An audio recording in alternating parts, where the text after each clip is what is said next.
దేశవ్యాప్తంగా మరోసారి petrol diesel ధరలు భారీగా పెరగడం సామాన్య ప్రజలకు పెద్ద షాక్గా మారింది. ప్రభుత్వ రంగ చమురు సంస్థలు లీటర్ పెట్రోల్పై ₹2.84, డీజిల్పై ₹2.86 చొప్పున ధరలు పెంచుతున్నట్లు ప్రకటించాయి. కొత్త ధరలు ఇవాళ ఉదయం 6 గంటల నుంచే అమల్లోకి వచ్చాయి. ఇప్పటికే 3 విడతల్లో ఇంధన ధరలు పెరగడంతో ప్రజలు తీవ్ర ఇబ్బందులు పడుతుండగా తాజా పెంచుతో రవాణా ఖర్చులు మరింత పెరిగే పరిస్థితి ఏర్పడింది. దేశ రాజధాని ఢిల్లీలో పెట్రోల్ ధర ₹102.12 చేరగా డీజిల్ ధర ₹95.20 చేరింది. పెరుగుతున్న అంతర్జాతీయ ముడి చమురు సంస్థలు రూపాయి విలువ పడిపోవడం వల్లే ధరలు పెంచాల్సి వచ్చిందని చమురు సంస్థలు చెబుతున్నాయి. ఇంధన ధరల పెరుగుదలతో రవాణా ఖర్చులు, నిత్యావసరాల ధరలు కూడా పెరిగే అవకాశం ఉందని ఆర్థిక నిపుణులు చెబుతున్నారు. దేశ రాజధాని ఢిల్లీలో లీటర్ పెట్రోల్ ధర ₹102.12 చేరగా డీజిల్ ధర ₹95.20 నమోదైంది.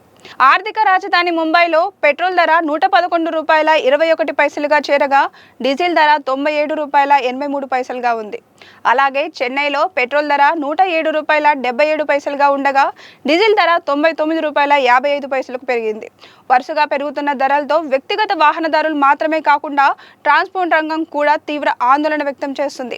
పెట్రోల్, డీజిల్ ధరల ప్రభావం నిత్యావసర వస్తువుల రవాణా పైన పడే అవకాశం ఉండడంతో త్వరలో మార్కెట్ ధరలు కూడా పెరిగే అవకాశం ఉందని నిపుణులు అంచనా వేస్తున్నారు. తెలుగు రాష్ట్రాల్లో కూడా ఇంధన ధరలు బగ్గుమంటున్నాయి. విజయవాడలో లీటర్ పెట్రోల్ ధర ₹117.19 చేరగా డీజిల్ ధర ₹104.88 నమోదైంది. గుంటూరులో పెట్రోల్ ధర ₹117.59 ఉండగా డీజిల్ ధర ₹105.28 చేరాయి. హైదరాబాద్లో పెట్రోల్ ధర లీటర్కు ₹115.58 ఉండగా డీజిల్ ధర ₹103.74 ఉంది. పెరుగుతున్న ఇంధన ధరలతో ఆటో, క్యాబ్ డ్రైవర్లు తీవ్ర ఇబ్బందులు ఎదుర్కొంటున్నారు. మరోవైపు సాధారణ ప్రజలపై జీవన వ్యయం మరింత పెరిగే అవకాశం ఉందని ఆర్థిక విశ్లేషకులు హెచ్చరిస్తున్నారు.